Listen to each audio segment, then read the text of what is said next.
মঞ্চখন আমাৰ এই মানে সভাস্থলী এৰি যাব মন যোৱা নাই কাৰণ হয় না নহয়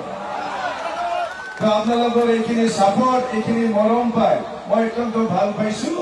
আৰু আপোনালোক সকলোকে মই ধন্যবাদ যাচিছো তো যি নহওক মই বাৰে বাৰে কৈ আছো আপোনালোকক দলে এইবাৰ যেহেতু মোৰ ওপৰত কিবা এটা বিশ্বাস কৰি ডাঙৰ এটা দায়িত্ব দিছে এই দায়িত্বটো আমি পালন কৰিব লাগিব মই বাৰে বাৰে কৈ আছো এই দায়িত্ব অকল মোৰ নহয় আমাৰ সকলোৰে হয় হয় না নহয় আমি ৰেউতা সমষ্টি উদ্ধাৰ কৰিব লাগিব না নাই বিটিসি সৰকাৰ কৰিব লাগিব না নাই তেতিয়া হলে আমি সবে একেলগে কাম কৰিব লাগিব কৰিব তো বঢ়িয়া তো মই আপোনালোক সকলোৰ ওচৰতে মই আপোনালোকৰ মৰম আপোনালোকৰ সহায় সহযোগিতা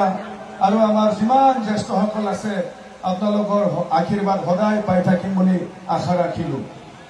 তো এইবাৰ নিৰ্বাচনত এটা কথা ইমানে ভাল লাগিছে মই জীৱনত দুইবাৰ নিৰ্বাচন খেলিলো কিন্তু মোৰ জীৱনত তেনেকা অভিজ্ঞতা নাছিল আজিৰ এই নিৰ্বাচনটো মোৰ কিবা নিৰ্বাচন নিচিনা লাগা নাই কিবা এটা উৎসৱ নিচিনাহে লাগিছে হয় না নহয় ৰাইজসকল এটা উৎসৱ নিচিনা নহয় জানো মই যতে গৈছো তাতে ৰাইজে ওলাই আহে নাচে বোমা ফুটাই বেণ্ড পাতি বজায় সঁচাকে এইটো এটা উৎসৱ এই উৎসৱটো ভালকে পালন কৰি আমি ফূৰ্তিৰ বাৰ্তাৰ মাজেৰে ৰেউতা সমষ্টি উদ্ধাৰ কৰিব লাগে আৰু